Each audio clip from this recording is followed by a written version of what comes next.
Alright, so before we get into the Vic Mensa review, which is going to start just momentarily, I just wanted to make a quick little disclaimer video here that is basically me apologizing for the crappy quality of this video, as well as the last one that I did on Coldplay, and this new one that I'm going to do a little bit later, of the new Tyler the Creator album, Flower Boy.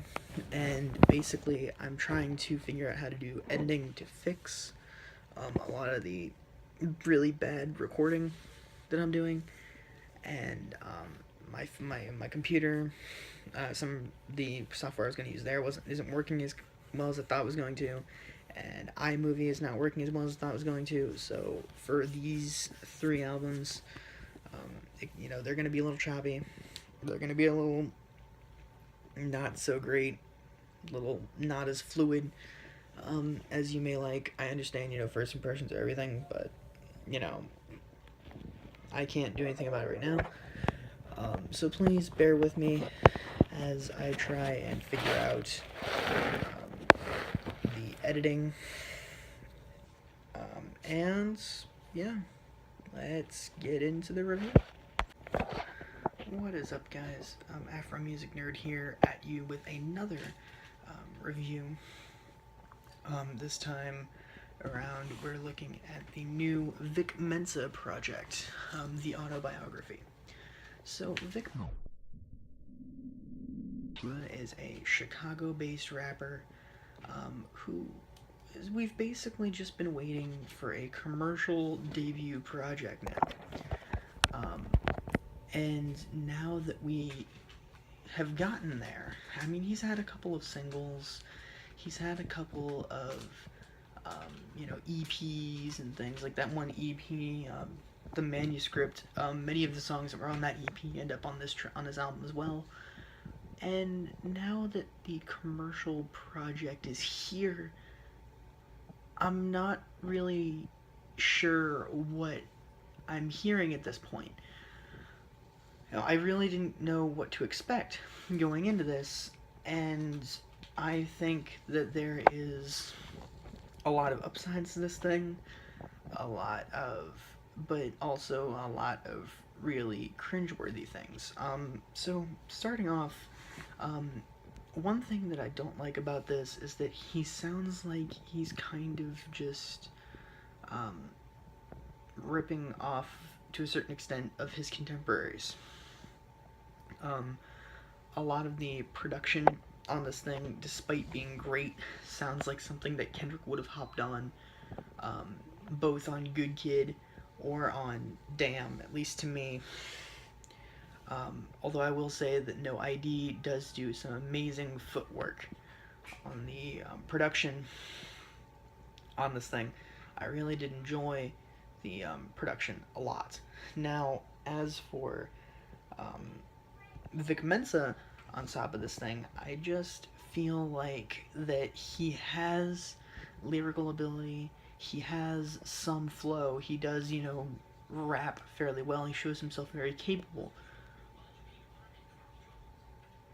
on the mic. But the problem is that he's very clearly going for but the thing is that even though he tries to do these things that other rappers are doing and kind of tries to show that he can do what his contemporaries are doing, he doesn't do them nearly as effective. He doesn't do them near as effectively as the others do.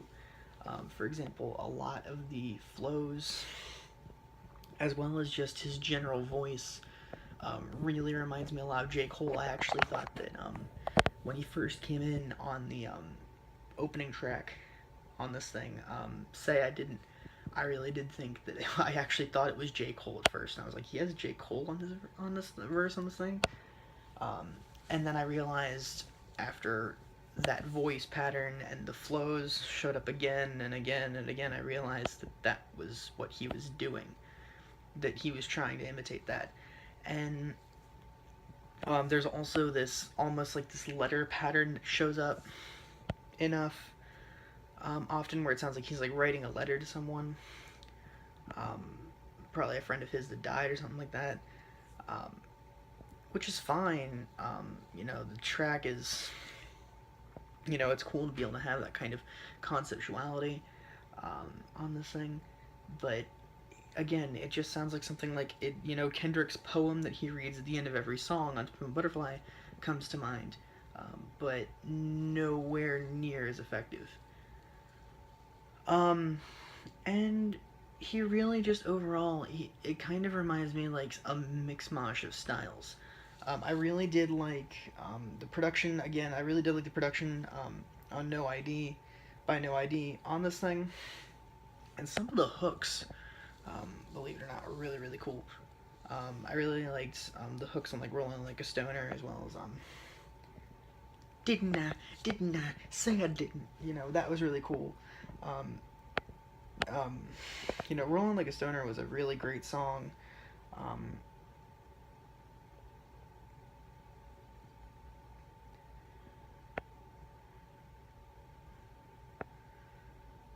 um, and I thought that it was a decent track. I did not care um, a lot for a couple of tracks on this thing. Forgot some of the names and I forgot to write them down. Um, and you know, some of the like and I really did like Pusha T's verse um, towards the back end of this thing. Um, he has some interesting features. He has a lot of promise. He has some upsides definitely, and it's one where I'm interested to see, um, what he does next. But I just kind of think that some of the overall themes on this thing, um, and also like with the title Autobiography, he doesn't talk about himself um,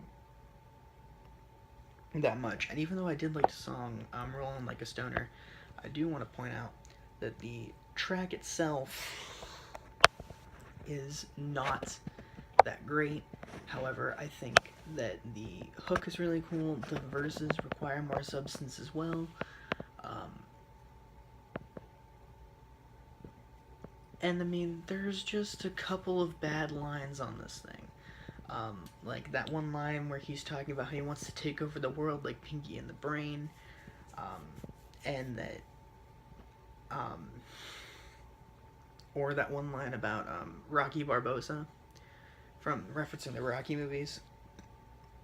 And it's almost kind of the same things that I see J. Cole suffer from on an occasion um, on this thing. And what I mean by that is when you end up is that J. Cole, despite being an awesome rapper, he has some flaws on an occasion. There are a couple lines on these projects that are rather corny or just bad, and there's a couple of those on here. It's also important to note that he's also trying to kind of sing a little bit on this thing, which even though his rapping skills are interesting and really cool, he does a really good job. His singing voice kind of leaves a little lot to be desired. Um, it's kind of to me like Eminem to a certain extent. I don't really see a point in Eminem trying to sing, which is why songs like Haley's song, as well as Stronger Than I Was, are kind of excruciating from M. And I just kind of get a feeling that Vic should really just stick to the singing, or stick to the rapping, um, on this project and hopefully any other projects he does in the future. Um, I mean, I think that this project is decent. It didn't like blow me away necessarily, but I think that it's a project that definitely shows some promise. I just hope that he, in the future, has some more songwriting and less singing, some more substantial songwriting, and works on his lyrics a little bit on some of the things here. And you know, I will say this: it's interesting to have him drop a project like this as his, you know, first debut album, because um, he's proven on this thing that he has room to improve, which is great. You don't want to have a project that drops right away, that's spectacular, because then you have to kind of set that bar, and now you have to try and overdo that again. You know, overdo that, and then you end up having an issue. But as it stands right now, this project is far from, you know, amazing, but it's okay. I like it a little bit. I think as of right now, I'm feeling a light to strong 6 on this thing. Um, you know, the production is really dope, and he does have some lyrical merit. I just hope that he kind of finds his own lane, and then, you know, hones his craft a little bit. But that I'm hoping, but that his um, next commercial project, whatever that may be, really shows some promise. And I think I'm gonna leave it at that. Yeah.